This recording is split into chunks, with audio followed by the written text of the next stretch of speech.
আসসালামু আলাইকুম সুপ্রিয় শিক্ষার্থীরা, আশা করি তোমরা ভালো আছো।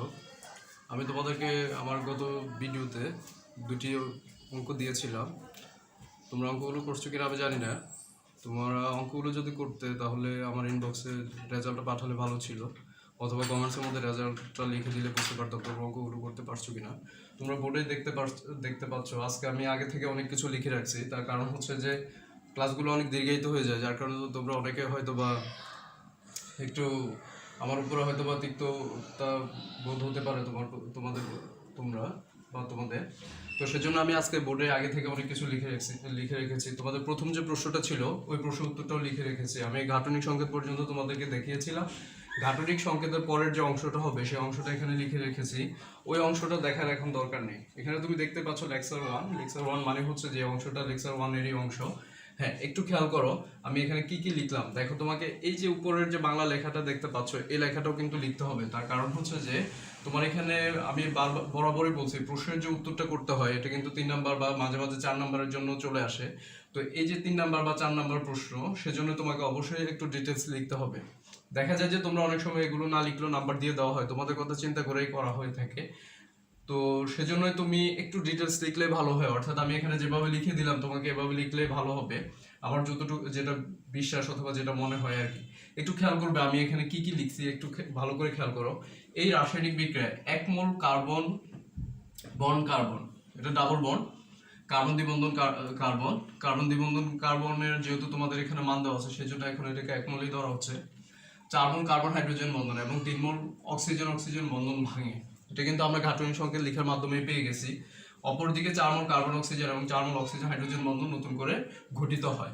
তাহলে তোমার এখানে সূত্রটা ছিল এনথালপি পরিবর্তন, অর্থাৎ ডেল্টা ইজ ইকুয়াল তোমার পুরাতন বন্ধন ভাঙতে প্রয়োজনীয় শক্তি বিয়োগ নতুন বন্ধন গঠিত হয় নির্গত শক্তি। তাহলে পুরাতন বন্ধন ভাঙতে প্রয়োজনীয় শক্তি তুমি আগে মানটা বের করে ফেললে, অর্থাৎ যে বন্ধনগুলো তোমার বিক্রিয়কের যে বন্ধনগুলো ভেঙে গেল এখানে তুমি আগেই ক্যালকুলেশন করে বের করে ফেললে। আর আরেকটা বিষয় হচ্ছে যে তোমাকে যেটা মনে রাখতে হবে, এই যে এককটা দেখতে পাচ্ছ, এককটা অবশ্যই তোমাকে লিখতে হবে।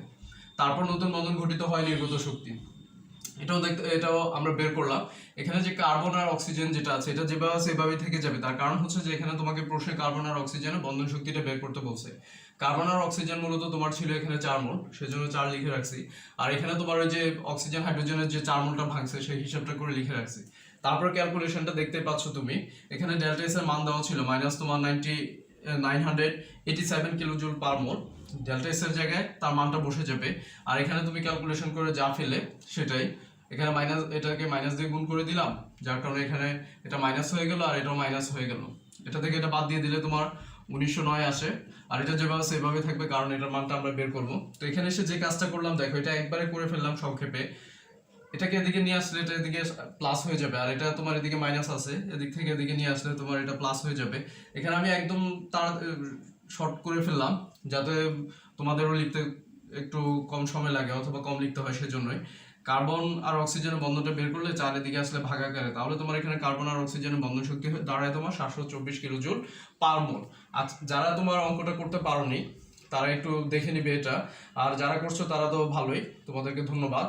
আর যদি তোমার এই মানটা না মিলে তাহলে তুমি আবার একটু দেখে নিবে। তাহলে এই ছিল তোমার মূলত প্রথম যে অঙ্কটা ছিল এই অঙ্কের সমাধান। দ্বিতীয় যে অঙ্কটা ছিল এটা এখন তোমার জন্য সহজ হয়ে যাবে, তাহলে তুমি দ্বিতীয় অঙ্কটা করে নিবে, আর না হয় আমি পরে আবার করে দিব। এরপরে খেয়াল করো, আজকে যে পার্টটা আমরা দেখবো এটা খুবই গুরুত্বপূর্ণ একটা পার্ট। তার কারণ হচ্ছে যে দেখো, আমরা এখনই মাত্র আমরা গত ক্লাসে বন্ধন শক্তি কিভাবে নির্ণয় করতে হয় এটা জানলাম। এখন তোমার এই যে বন্ধন শক্তিটা আমরা নির্ণয় করি বা বিভিন্ন যে রাসায়নিক উপাদানগুলো ব্যবহার করে আমরা যে তার মাছ থেকে যে শক্তিটা পাই, এই শক্তিটাকে আমরা কি কি কাজে ব্যবহার করতে পারি আজকে আমরা সে বিষয় সম্পর্কে জানবো। তাহলে তোমার চলে আসে এবার আমরা কি সম্পর্কে জানবো আজকে শুরুতে তোমার জানবো তড়িৎ রাসায়নিক কোষ সম্পর্কে। শুরুতে আমরা জেনে নিব তোমার তড়িৎ রাসায়নিক কোষের উদ্ভব হয় কিভাবে, তড়িৎ রাসায়নিক কোষ বা কোন কোন বিজ্ঞানীর অবদান রয়েছে তড়িৎ রাসায়নিক কোষের পেছনে। আমি আবারও বলছি এই অংশটা এখন তোমার খেয়াল করার দরকার, আগে লিখে ফেললাম যাতে করে তোমাদের তাড়াতাড়ি আমি ক্লাসটা নিতে পারি বা সময়টা কম লাগে, দিকেই তো না হয়, সেজন্য আগেই লিখে ফেললাম তড়িৎ রাসায়নিক কোষ। হ্যাঁ, তুমি একটু খেয়াল করো, আমরা যদি তোমার তড়িৎ রাসায়নিক কোষের সৃষ্টি হয় কিভাবে বা এটা আমাদের পর্যন্ত এসে পৌঁছায় কিভাবে, আমরা যদি সেটা জানতে চাই তাহলে এখানে তোমাকে দুইজন বিজ্ঞানীর কথা অবশ্যই স্মরণ করতে হবে। সেটা হচ্ছে একজন হচ্ছেন তোমার বিজ্ঞানী ভোল্টা আর একজন হচ্ছে গ্যালভানিক। তাহলে তোমার এখানে দেখো বিজ্ঞানী যে গ্যালভানি আছে তিনি এবং বোল্টা মিলে সর্বপ্রথম তোমার এই তড়িৎ রাসায়নিক কোষটা আবিষ্কার করেন। কিভাবে আবিষ্কার করেন? তোমার বিজ্ঞানী গ্যালভানি 1780 সালে এবং বিজ্ঞানী বোল্টা 1800 সালে তোমার সর্বপ্রথম আলাদাভাবে পরীক্ষার মাধ্যমে দেখতে পান যে যখন তোমার একটা রাসায়নিক বিক্রিয়ার মধ্যে বা যখন তোমার দেখা যাবে যে একটা রাসায়নিক বিক্রিয়া স্বতঃস্ফূর্তভাবে সংঘটিত হবে এবং বিক্রিয়াটার মধ্যে তোমার জারণ বিজারণ ক্রিয়াটা সংঘটিত হবে, তখন সেখানে তোমার রাসায়নিক প্রক্রিয়ার মাধ্যমে কিন্তু এখানে শক্তি উৎপন্ন হয়। সেই শক্তিটাকে তোমার কনভার্ট করে বিদ্যুৎ শক্তিতে রূপান্তরিত করা যায়।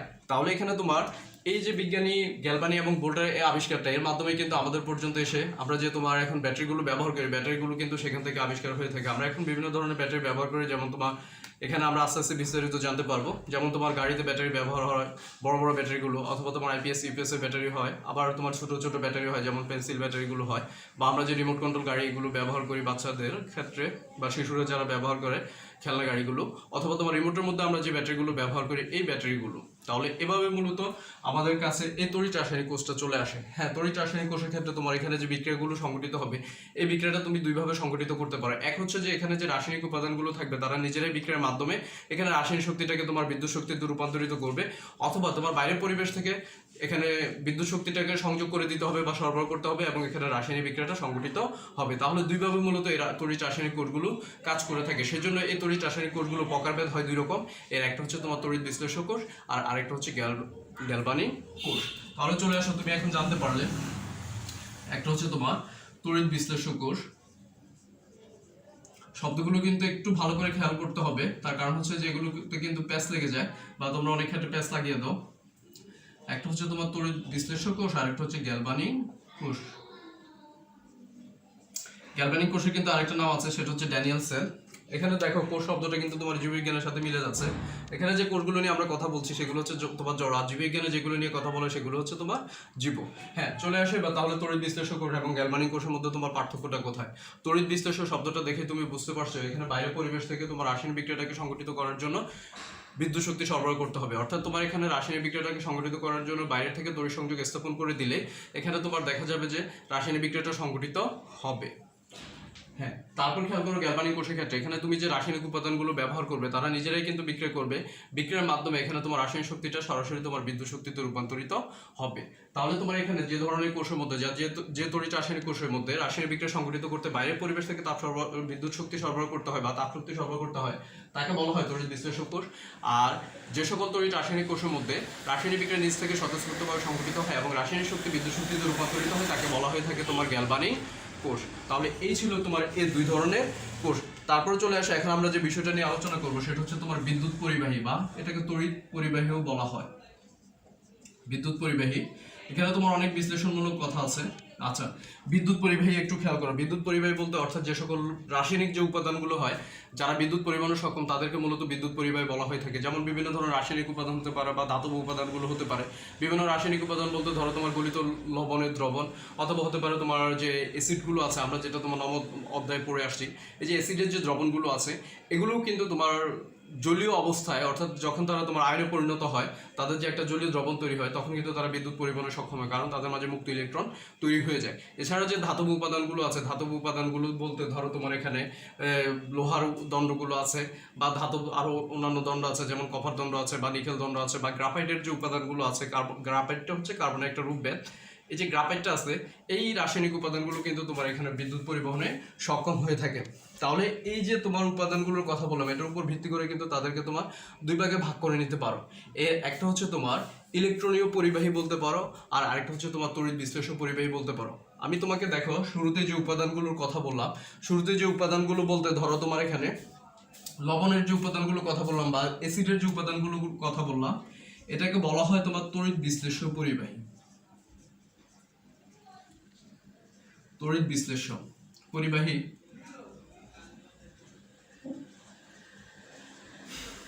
তারপর হচ্ছে তোমার ইলেকট্রনীয় পরিবাহী। হ্যাঁ, ইলেকট্রনিক পরিবাহীটা তুমি খুব সহজে বুঝতে পারছো ইলেকট্রনিক পরিবাহীটা কি। হ্যাঁ আচ্ছা, একটু খেয়াল করো, শুরুতে তুমি তড়িৎ বিশ্লেষক পরিবাহীটা খেয়াল করবে। তড়িৎ বিশ্লেষক পরিবাহীটা কি, তারপর পরেই কিন্তু আমরা ইলেকট্রনীয় পরিবাহীতে চলে যাব। হ্যাঁ, শুরুতে তুমি দেখো একটু তড়িৎ বিশ্লেষক পরিবাহীটা।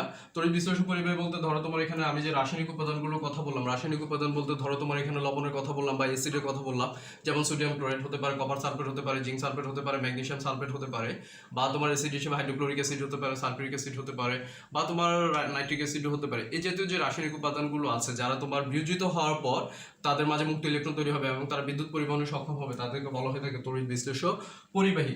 আর ইলেকট্রনীয় পরিবাহী বলতে বোঝানো হয় তোমাকে যে ধাতব উপাদানগুলোর কথা বললাম, ধাতব দণ্ডগুলোর কথা বললাম, যেখানে তোমার মুক্ত ইলেকট্রন থাকবে।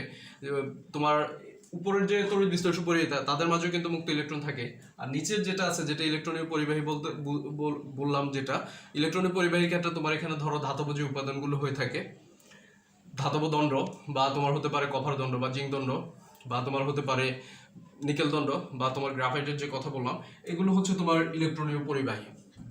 অর্থাৎ এসব যে দণ্ডগুলো আছে, সম্পূর্ণ দণ্ডের মধ্যে কিন্তু তোমার ইলেকট্রনটা পরিপূর্ণরূপে ঘুরতে পারে, যেটা তোমরা রাসায়নিক বন্ধন পঞ্চম অধ্যায়ে পড়ে আসছো। অর্থাৎ একটা ইলেকট্রনকে মনে হয় সেজন্য একটা তোমার বিশাল সমুদ্রের মধ্যে নিমজ্জিত অবস্থা আছে, অর্থাৎ সমুদ্রের মধ্যে সে খুব স্বতঃস্ফূর্তভাবে ছুটতে পারছে। তাহলে এই যে উপাদানগুলো আছে, ধাতব যে উপাদানগুলোর কথা বললাম, তারা কিন্তু তোমার এইভাবে মূলত বিদ্যুৎ পরিবহন করে থাকে। চলে আসে এবার আমরা তড়িৎ বিশ্লেষক পরিবাহী সম্পর্কে একটু বিস্তারিত জেনে নিই। এই যে তড়িৎ বিশ্লেষক পরিবাহী ক্ষেত্রে যে রাসায়নিক উপাদানগুলোর কথা বললাম, এগুলোর মধ্যে কিন্তু তোমার একটা পার্থক্য তৈরি করা যায়। সেটা হচ্ছে যে ধরো তোমার কিছু কিছু রাসায়নিক উপাদান আছে যারা তোমার রাসায়নিক বিক্রিয়ার ক্ষেত্রে খুব কম বিশ্লেষিত হয়, যেমন তোমার তাদেরকে আমরা মৃদু তড়িৎ বিশ্লেষক বলতে পারি। আর যে উপাদানগুলো তোমার একদম সম্পূর্ণরূপে বিয়োজিত হয়ে যায়, 100% বিয়োজিত হয়, তাদেরকে আমরা তীব্র তড়িৎ বিশ্লেষক বলতে পারি। তাহলে তড়িৎ বিশ্লেষকটাকে দুই ভাগে ভাগ করে নিতে পারি, একটা হচ্ছে তোমার তীব্র তড়িৎ বিশ্লেষক আর আরেকটা হচ্ছে তোমার মৃদু তড়িৎ বিশ্লেষক। তাহলে এটাকে দুই ভাগে ভাগ করে নেওয়া যায়, একটা হচ্ছে তোমার তীব্র, আরেকটা হচ্ছে তোমার মৃদু। হ্যাঁ, তীব্র তড়িৎ বিশ্লেষক বলতে ওই ধরনের রাসায়নিক উপাদানকে বোঝানো যেটা তোমরা এসিডের অংশ পড়ে আসছে নবম অধ্যায়ের মধ্যে। হ্যাঁ, একটু খেয়াল করো, তীব্র তড়িৎ বিশ্লেষক বলতে বোঝানো হয় ওই ধরনের রাসায়নিক উপাদানকে যারা তোমার বিক্রিয়াকালে সম্পূর্ণরূপে বিয়োজিত হয়। যেমন ধরো তুমি এখানে যদি লিখতে চাও তাহলে লিখতে পারো রাসায়নিক উপাদান হাইড্রোক্লোরিক অ্যাসিড লিখতে পারো, সালফিউরিক অ্যাসিড লিখতে পারো, বা তোমার আরো এ জাতীয় অনেক উপাদান লিখতে পারো। মৃদুর ক্ষেত্রে ধরো তুমি ইথানোয়িক অ্যাসিড লিখতে পারো, অর্থাৎ যে উপাদানগুলো আংশিক বিয়োজিত হবে সেগুলোকে তোমার মৃদু তড়িৎ বিশ্লেষক বলা হয়ে থাকে। বা আরো অনেক লিখতে পারো, যেমন তোমার কার্বনিক অ্যাসিডও লিখতে পারো। এই জাতীয় যে রাসায়নিক উপাদানগুলো আছে তারা হয়ে থাকে তোমার মৃদু তড়িৎ বিশ্লেষক, অর্থাৎ তারা বিক্রিয়াকালে খুব আংশিক বিয়োজিত হবে বা খুব কম পরিমাণে বিয়োজিত হয়, যার কারণে তাদেরকে বলা হয় মৃদু তড়িৎ বিশ্লেষক। তাহলে এই ছিল তোমার তড়িৎ রাসায়নিক কোষ নিয়ে কথাবার্তা।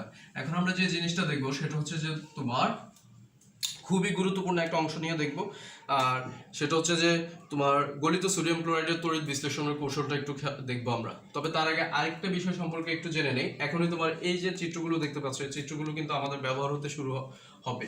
প্রথম যে চিত্রটা আছে এটা নিয়ে আগে আলোচনা করব, তারপর দ্বিতীয় চিত্রটা নিয়ে আলোচনা করব, কারণ দুইটা জিনিস কিন্তু একটু ভিন্ন প্রকৃতির। তোমরা দেখতেই পাচ্ছ এখানে চিত্র লেখার পর আমি লিখলাম তড়িৎ বিশ্লেষক কোষে সোডিয়াম ক্লোরাইডের তড়িৎ বিশ্লেষণ, আর নিচে আরেকটা লেখা আছে দেখো সোডিয়াম ক্লোরাইড দ্রবণের তড়িৎ বিশ্লেষণ। তাহলে দুইটা অবশ্যই ভিন্ন। এখানে তোমার যে উপাদানটা থাকবে, অর্থাৎ যে সোডিয়াম ক্লোরাইডটা থাকবে, এই সোডিয়াম ক্লোরাইডটাকে তুমি শুরুতে পানিতে বিয়োজিত করে নিবে, অর্থাৎ পানিটাকে যুক্ত করে নিবে। এখানে তোমার দেখা যায় যে পানির পরিমাণটা বেশি থাকবে, সোডিয়াম ক্লোরাইডের পরিমাণটা কম থাকবে। আর নিচের যে চিত্রটা দেখতে পাচ্ছ এখানে তোমার সোডিয়াম ক্লোরাইডের পরিমাণটা বেশি থাকবে। তাহলে এটা হচ্ছে তোমার গাঢ় দ্রবণ আর এটা হচ্ছে হালকা দ্রবণ সোডিয়াম ক্লোরাইডের। হ্যাঁ, একটু খেয়াল করবে, এর আগে তোমাকে যে বিষয়টা সম্পর্কে আমি জানাবো সেটা হচ্ছে যে তোমার তড়িৎধার সম্পর্কে জানাবো। তড়িৎধার বলতে দেখো ইলেকট্রনের পরিবাহিত, তুমি কিন্তু জেনে আসছো যে ইলেকট্রন পরিবহনের মাধ্যমে। তাহলে ইলেকট্রন কার মাধ্যমে পরিবাহিত হবে, এখানে কিসের মাধ্যমে প্রবাহিত হবে আর কে সহযোগিতা করছে? এখানে তোমার তড়িৎধাররা সহযোগিতা করে। তড়িৎধার বলতে ওই ধরনের উপাদানকে বোঝানো হয় যেখানে তোমার ইলেকট্রনগুলো জমা হবে এবং সংযোগ স্থাপন করলে একটা প্রান্ত থেকে আরেকটা প্রান্তের দিকে ইলেকট্রনটা প্রবাহিত হবে। আমরা জানি স্বাভাবিকভাবে তোমার ধনাত্মক প্রান্ত থেকে কিন্তু ঋণাত্মক প্রান্তের দিকে ইলেকট্রনটা প্রবাহিত হয়, অর্থাৎ অ্যানোড থেকে ক্যাথোডের দিকে ইলেকট্রনটা প্রবাহিত হয়। তাহলে অ্যানোডের মধ্যে তোমার যে দণ্ড থাকবে তার মাঝ থেকে ইলেকট্রনটা ক্যাথোডের দণ্ডের দিকে প্রবাহিত হবে। অর্থাৎ একটা দ্রবণের মধ্যে বা একটা কোষের মধ্যে আমরা যে দণ্ড ব্যবহার করি, যে দুই ধরনের দণ্ড থাকে, সেটা হতে পারে তোমার ধাতব দণ্ড অথবা হতে পারে গ্রাফাইটের দণ্ড। অধিকাংশ ক্ষেত্রে গ্রাফাইটের দণ্ডটা ব্যবহার করা হয় কারণ সে ভালো বিদ্যুৎ পরিবাহী। তাহলে এই যে দুইটা দণ্ড ব্যবহার করা হয় এদেরকে তড়িৎধার বলা হয়ে থাকে, যেখানে কি ইলেকট্রনগুলো জমা হয় এবং সংযোগ স্থাপন করে দিলে একটা প্রান্ত থেকে আরেকটা প্রান্তের দিকে ইলেকট্রনটা প্রবাহিত হয়। তাহলে আমরা শুরুতে এখন যে জিনিসটা আলোচনা করবো সেটা হচ্ছে তড়িৎ বিশ্লেষকের সোডিয়াম ক্লোরাইডের তড়িৎ বিশ্লেষণ। হ্যাঁ, তুমি একটু খেয়াল করবে এখানে যে তথ্যগুলো দেওয়া হবে তোমাকে এখন, সেটা হচ্ছে যে তুমি একটা পাত্র নিতে পারো, সেটা চীনামাটির হতে পারে। পাত্রটা নেওয়ার পর এখানে তুমি সোডিয়াম ক্লোরাইডটাকে যুক্ত করে দিবে, অর্থাৎ যে তোমার তরল উপাদানটা আছে বা পানিটা আছে বা যে জলীয় দ্রাবকটা আছে, জলীয় দ্রাবকের ক্ষেত্রে আমরা পানিটাই অধিকাংশ সময় ব্যবহার করি বা পানিটাকে ব্যবহার করা হয়।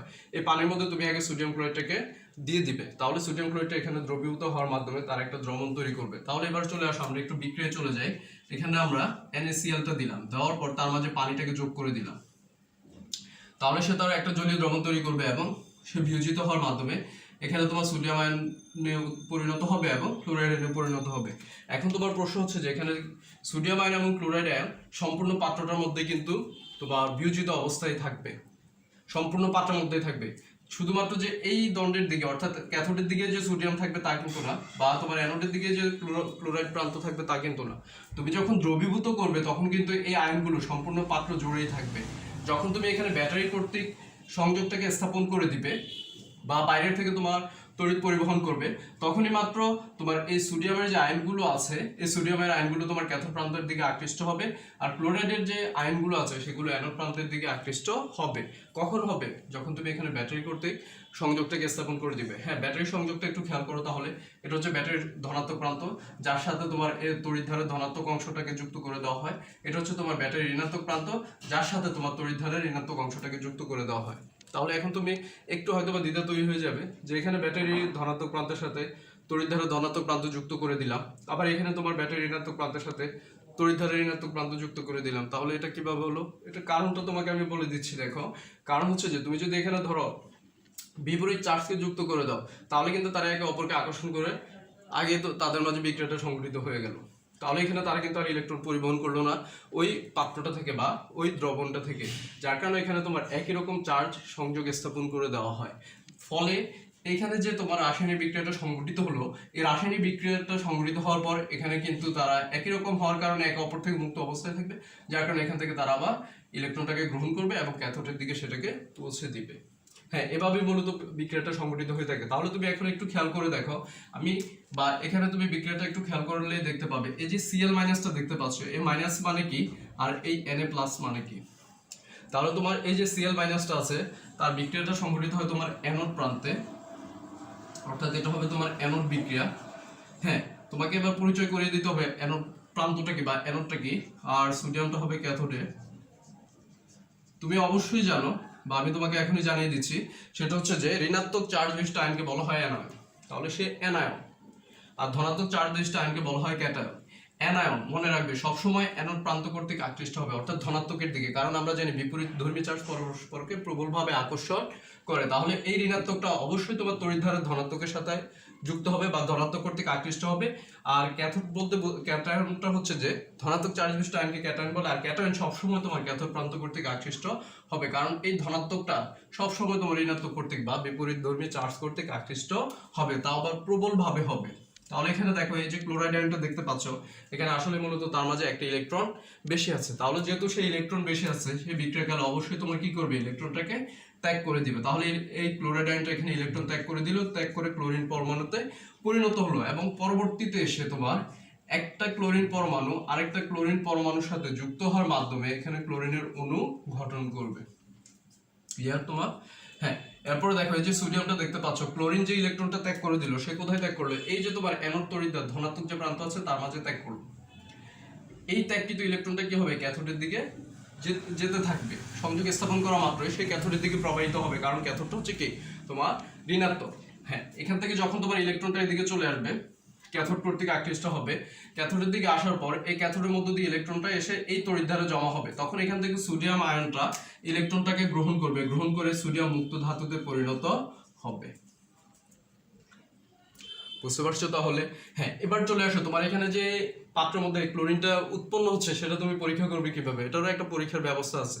তুমি লিটমাস পেপারের সাহায্যে খুব সহজে পরীক্ষাটা করে নিতে পারো, কারণ তুমি বা তুমি সহজে বলতে পারো এই যে ক্লোরিনটা দেখতে পাচ্ছ সে অধাতু, অধাতুরা কি হয়ে থাকে তোমার অ্যাসিডধর্মী হয়, তাহলে ওই যে অ্যানিলের কাছে যেতে হচ্ছে, অর্থাৎ অ্যাসিড কি করবে নীল লিটমাসটাকে লাল করবে। তোমার এই দ্রবণের মধ্যে যদি লিটমাস পেপারটাকে যোগ করে দাও তাহলে যে ক্লোরিন গ্যাসটা উৎপন্ন হচ্ছে তুমি সেটা খুব সহজেই শনাক্ত করে নিতে পারবে। তাহলে এই ছিল তোমার তড়িৎ বিশ্লেষণ কোষে সোডিয়াম ক্লোরাইডের তড়িৎ বিশ্লেষণের কৌশল, একেবারেই সোজা। তোমার এখানে যে কোর্সগুলো আছে বা সামনে আরো যে আমরা গ্যালভানিক কোর্স নিয়ে আলোচনা করব, এগুলো একদম কঠিন কিছু না, শুধুমাত্র তোমার মনোযোগ দিলেই হবে, তুমি মনোযোগ সহকারে ভালো করে পড়লেই হবে। এগুলো একদম সোজা, কিন্তু নিজে লিখতে পারবে। এখন তুমি নিজে চলে আসো, এরপর দ্বিতীয় অংশটার মধ্যে আমরা চলে যাই। দ্বিতীয় অংশটা তুমি দেখতে পাচ্ছ গাঢ় সোডিয়াম ক্লোরাইডের দ্রবণ নিলাম। গাঢ় সোডিয়াম ক্লোরাইডের দ্রবণ মানে হচ্ছে এখানে তোমার সোডিয়াম ক্লোরাইডের পরিমাণটা বেশি থাকবে।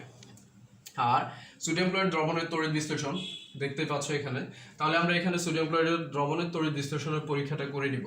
কিভাবে করব দেখো, এটা এই অংশ করতে একটু ব্যতিক্রম। একটু ব্যতিক্রম বলতে দেখো, তুমি এর আগে কি কি করে আসছো, এখানে তোমার অ্যানোড প্রান্ত বা অ্যানোড বিক্রিয়া করে আসছো, এখানে ক্যাথোড প্রান্ত বা ক্যাথোডের বিক্রিয়াটা করে আসছো।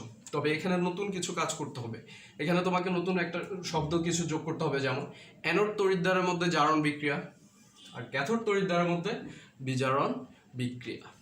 ক্লিয়ার? হ্যাঁ, খুব সহজ, কিন্তু একেবারেই সোজা। দেখো একই রকম, কিন্তু এই যে অ্যানোড এখানে ধনাত্মক, এখানে কিন্তু যে ধনাত্মক প্রান্ত আছে সেটা অ্যানোড, আর যে ঋণাত্মক প্রান্ত আছে সেটা হচ্ছে তোমার ক্যাথোড। তাহলে তুমি অবশ্যই জানো ধনাত্মকের মধ্যে, অর্থাৎ অ্যানোড যে তড়িৎদ্বার আছে সেটার মধ্যে তোমার ইলেকট্রনের ত্যাগ ঘটে, আর ঋণাত্মক যে প্রান্ত আছে অর্থাৎ ক্যাথোড যে প্রান্তটা আছে সেটার মধ্যে ইলেকট্রনের গ্রহণ ঘটে। তাহলে তোমার জারণ মানে কি? ইলেকট্রন ত্যাগ। তাহলে এখানে তোমার ইলেকট্রন ত্যাগ হয়, তাহলে অ্যানোড প্রান্তে হয় জারণ বিক্রিয়া, অর্থাৎ অ্যানোড তড়িৎদ্বারের মধ্যে হয় জারণ বিক্রিয়া। আর বিচরণ মানে কি? ইলেকট্রন গ্রহণ। তাহলে ইলেকট্রন গ্রহণ কোথায় হয়ে থাকে? তোমার ক্যাথোড প্রান্তের মধ্যে, অর্থাৎ ক্যাথোড তড়িৎদ্বারের মধ্যে। তাহলে বিচরণ বিক্রিয়াটা হয় ক্যাথোড তড়িৎদ্বারের মধ্যে। তাহলে ওই যে তোমার বিজ্ঞানী গ্যালভানি এবং ভোল্টা জারণ বিজারণ বিক্রিয়ার কথা বলেছিলেন, জারণ বিজারণ বিক্রিয়া যখন স্বতঃস্ফূর্তভাবে হবে একটা রাসায়নিক বিক্রিয়া, জারণ বিজারণ বিক্রিয়ার মাধ্যমে তোমার বিদ্যুৎ শক্তি উৎপন্ন হবে। তাহলে এই হচ্ছে সেটার প্রমাণটা। খুবই সহজ, কিন্তু চলে আসে এবার আমরা এখানে প্রক্রিয়াটা কিভাবে সংঘটিত হবে সেটা একটু দেখে নেই। হ্যাঁ, এখানে তুমি দেখতেই পাচ্ছ এখানে আলাদাভাবে দুইটা চেম্বার দেখানো আছে। এখানে কিন্তু যখন আমরা ধরো তোমার এখানে প্রথম যে বিক্রিয়াটা দেখলাম এটা কিন্তু তোমার একটা ধাপেই দেখালাম। এখানে আসলে যে উপাদানটা তৈরি হলো দেখো, এই যে NaCl টা নিলাম, তার সাথে ধরো তোমার এখানে পানিটা নিলাম। এখানে আসলে মূলত তোমার প্রক্রিয়াটা কিভাবে সংঘটিত হয় সেটা একটু দেখে নেই। এখানে তোমার যে আয়নগুলো তৈরি হবে, ধরো তোমার এখানে সোডিয়াম ক্লোরাইড থেকে সোডিয়াম আয়ন আর ক্লোরাইডে পরিণত হবে। আর এই যে পানিটা দেখতে পাচ্ছ, আমি একইবারে একসাথে বিক্রিয়াটা লিখে ফেলছি, H+ তৈরি হবে আর OH- টা তৈরি হবে। তাহলে তোমার এখানে খেয়াল করলে বুঝতে পারবে এই যে ঋণাত্মক অংশগুলো আছে সেগুলো চলে আসবে একদিকে, আর ধনাত্মক অংশগুলো চলে যাবে আরেক দিকে।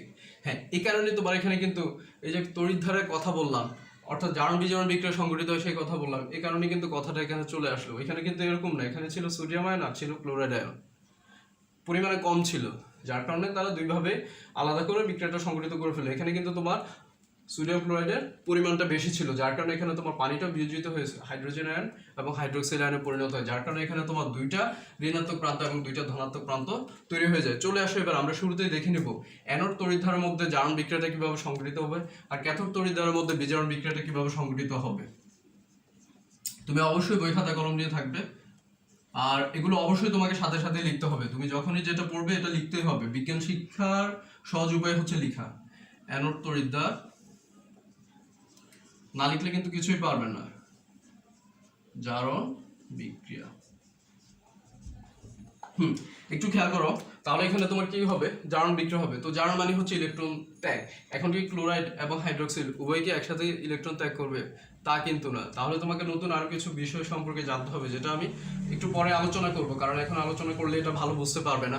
অর্থাৎ এই যে আয়নগুলো, যখন তোমার একটা রাসায়নিক বিক্রিয়া অনেকগুলো আয়ন চলে আসে, আয়নগুলো মুক্ত হওয়ার প্রক্রিয়াটা তোমাকে জানতে হবে যে কে কার আগে মুক্ত হবে। কারণ এখন তুমি কিন্তু একটা প্রশ্নবিদ্ধ হয়ে যাবে যে এখানে কে মুক্ত হবে, এখানে কে এসে মুক্ত হবে।